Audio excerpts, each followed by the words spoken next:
मोहतरम नाजरीन और सामाईन अस्सलाम वालेकुम। जनरल याहिया किस तरह ढाका के प्रेसिडेंट हाउस में रात को तमाम रोशनियां बुझा देते थे और फिर सदर पाकिस्तान याहिया खान को अपनी गाड़ी में छुपाकर डांस पार्टियों में ले जाते थे, जहां सदर साहब तमाम रात औरतों के साथ नाचते रहते थे और अली सुबह अरशद समी खान अपने बॉस को वापस प्रेसिडेंट हाउस में ले आते। ये तमाम जानलेवा सच अरशद समी खान की किताब 3 प्रेसिडेंट्स एंड एन एड में दर्ज हैं। जनरल ए के नियाजी के लाहौर के सईदा बुखारी के साथ मरासम थे, जिसने सेनोरिटा होम के नाम से गुलबर्ग में अपने घर को एक कोठा बनाया हुआ था।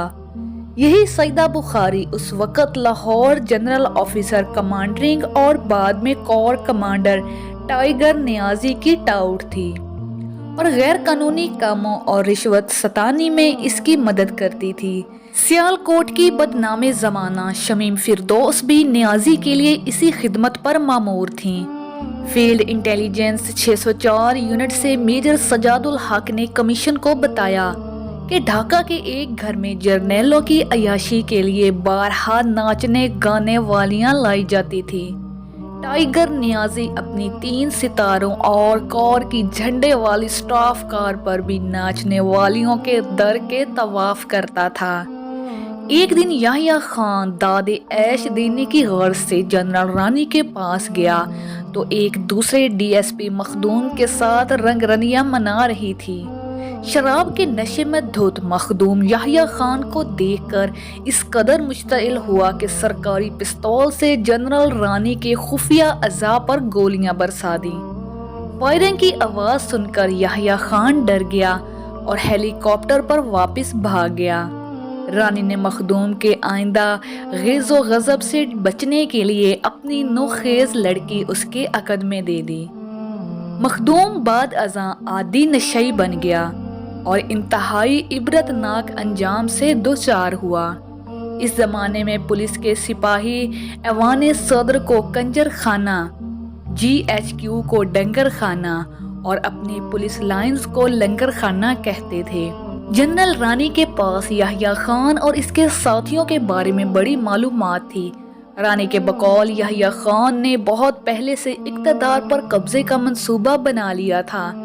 वो फौज के तकरीबन हर अहम आदमी को जानती थी और जर्नैलों की रंगरलियों, स्मगलिंग, ज़र अंदोज़ी और दीगर करतूतों पर मबनी बहुत सी कहानियों से वाकिफ़ थीं। जनरल रानी नागहानी तौर पर रफ़ीक सहगल के इश्क में गिरफ्तार हो गई थी क्योंकि वो इंतहाई खूबसूरत था। वहाँ सहगल ने इसकी पेशकदमियों का कोई मस्बत जवाब नहीं दिया। इन्हें इसकी बड़ी दिलचस्प सज़ा भी भुगतनी पड़ी। एक दिन पिशावर के गवर्नर हाउस में एक पार्टी के दौरान जनरल रानी ने याहिया खान से शिकायत की कि आगा जी, रफ़ीक सहगल मुझसे मोहब्बत नहीं करता। याहिया खान ने गवर्नर हाउस के निगरान को तलब करके उससे पूछा कि जब मलका एलिज़ाबेथ अपने दौरे के लिए यहाँ आई थी तो वो कौन से कमरे में सोई थी। निगरान ने कमरे की निशानदेही की। उस पर जनरल याहिया खान ने चीफ मार्शल एडमिनिस्ट्रेटर रफ़ीक सहगल को हुक्म दिया कि आज रात तुम मार्शल लॉ हुकाम के मुताबिक इसी कमरे में रानी के साथ सोओगे।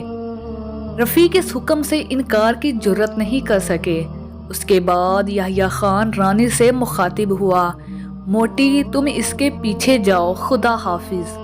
रफ़ीक सहगल के पीछे रवाना हो गई और दोनों के दाखिल हो जाने के बाद कमरे को बाहर से ताला लगा दिया गया।